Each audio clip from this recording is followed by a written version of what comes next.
Hey guys, it's Brandon Miniman from PocketNow.com, and in this video we're going to talk about the software on the tiny, minuscule HP Veer 4G. Let's get to it.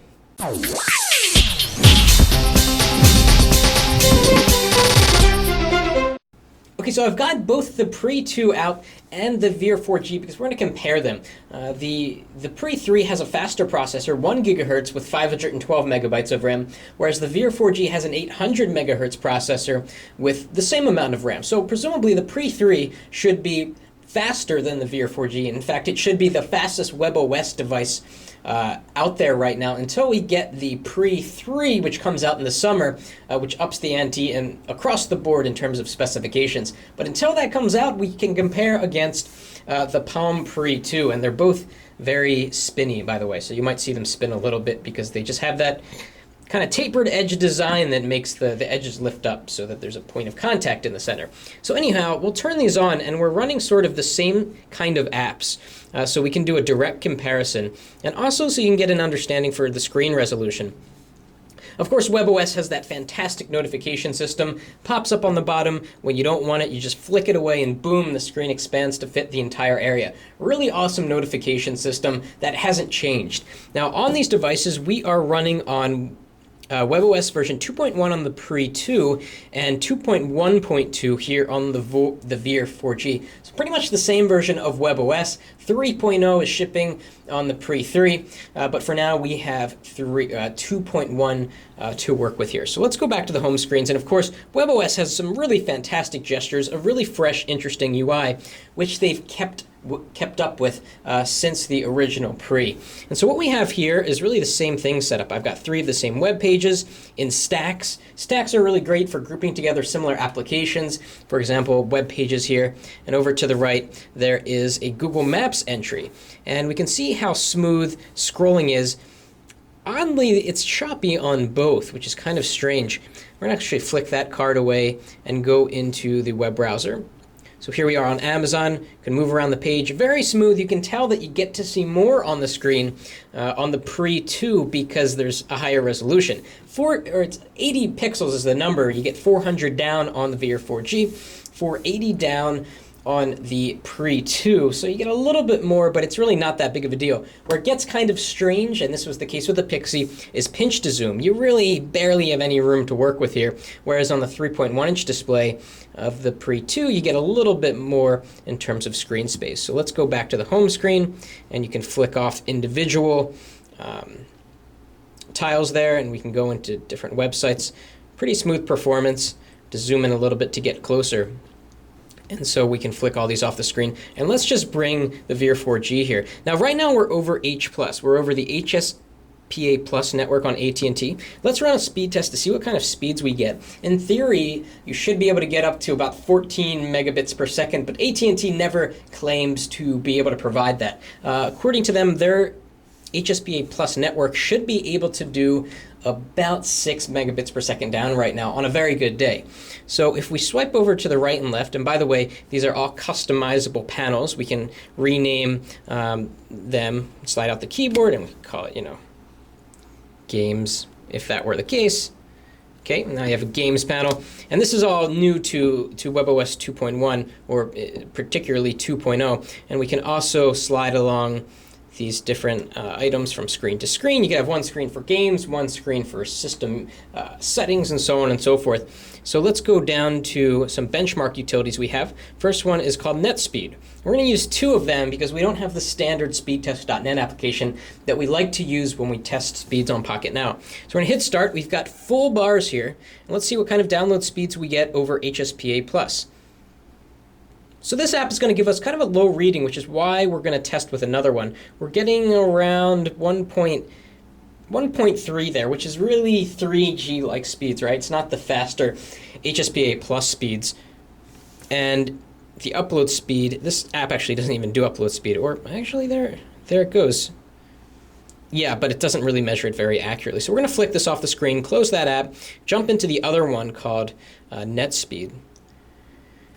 One that was rated a little bit better in the the WebOS app catalog, and it says we're over HSPA 4G. Scroll down, we can do speed test, and it's going to download a 10 megabyte file. We're doing the largest file size possible to give the data speed a chance to throttle up, which sometimes is the case. And it's almost done. Let's see what we get here in terms of download speeds. Very poor, actually. About 500 kilobits per second, maybe less. Let's do that again, because that seems to have been an anomaly. And again, it's running. We'll cut back in a sec. And the results weren't that much better that time, about 520 kilobits per second. So not that great speeds on the Veer 4G. Not sure if this is because of processing power, because again, AT&T is showing us an H+ here, and we're not actually on the H+ network. We're on 3G. That could be the case. That is our best guess. But don't expect to get blazing fast speeds on the Veer 4G. It's got the 4G branding to it, but that doesn't really mean much in this case, as we're finding. So let's open up a bunch of cards here and just kind of keep it going to see how many cards we can add before things get very slow. Real quick, gotta play a game of Angry Birds. Angry Birds on the Veer 4G's tiny screen is totally usable, but it's a little bit strange. Okay, so here we go. And we're off. This is the free version. Anyway, so I'm going to leave that running in the background because this is WebOS, of course. We can have these cards open, and let's open, say, the dialer. Okay, there's the dialer, by the way. Same as any other WebOS device, and we can open the Weather Channel, which has a cool app. Let that load while we do Sky Climber, kind of a bouncy-like game. And keep going and see what we can do in terms of getting this thing to get slow. So we've got the camera open, which is always a little bit intense.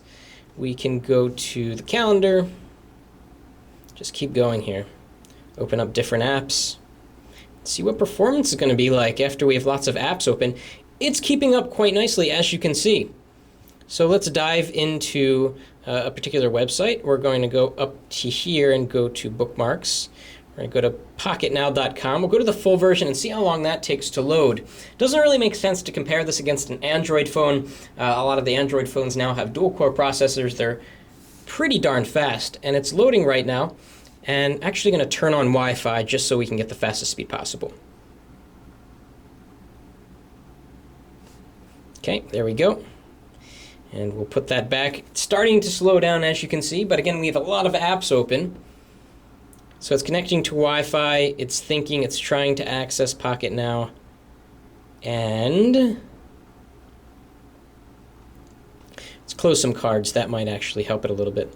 So we're pressing the little capacitive button. Oof. So it's really not made to multitask this heavy. I mean, most WebOS users are going to have maybe 2 or 3 apps open at one time. In fact, most WebOS users that I know will actually keep all apps closed at all times, just to keep the battery life as strong as possible, and also to make the device feel as fast as possible. So here we're trying to load Pocket Now again. It looks like we're having some problems with the server. All right, and we're back. We had to reboot the device. It froze and the internet connection kind of stopped working. So we're loading Pocket Now right now. We've got Flash Elements turned off, and we can kind of get a sense for how long it takes to load Pocket Now. This is the desktop version. It's kind of complex, a lot of images, a lot of things to load. We can watch the little spinny thing here and determine when it's ready. We can flick down the page quickly. We get some checkerboards, unfortunately, but it eventually keeps up once the web page is loaded into memory. We have no other apps open right now, just this particular web page, which is loading. And of course, while it's loading, we can jump into other apps. With WebOS, you can slide your finger up from the bottom and open up a wide variety of apps that you've added to your dock. The 4 apps, not a wide variety. You only get a choice of 4. So we'll stop it there and just move around on the page. You can go into landscape. Eventually, one of these days. So the Veer is still underpowered. As you can see, it becomes unresponsive at times, and we just have one thing open here. It's a web page. You can pinch to zoom. It's relatively smooth. Gets a little bit choppy at times, but overall pretty good. in terms of moving around on the screen. We can put it as a card, and then we can flick it off the screen. Now let's jump back into the application tray, I guess we could call it, and see what apps we have preloaded here on the Veer 4G. Most of it is stock to WebOS, but there's some added things from AT&T, like AT&T Navigator, which you have to pay for, YP Mobile, which you could have downloaded from the app catalog anyhow, photo gallery, memos, music, kind of the standard stuff, and down here are a lot of things that I've added. Good to see the New York Times have an application in the WebOS catalog. Speaking of the catalog, let's jump into the catalog and see how it is right now. It's not nearly as big. It's a fraction of the size of the Android App Store and of the iOS App Store, but it's getting there. Slowly over time, it's got most of the major apps covered, like New York Times, like Angry Birds, like the Weather Channel. Most of the major apps are covered there. Sort of the more niche apps you're not going to find in the Palm app catalog at this point, because there just haven't been enough WebOS devices sold to make developers excited about developing for the WebOS platform. So the app catalog, the App Store is coming along, but it's still not there yet, and who knows if it will ever get there.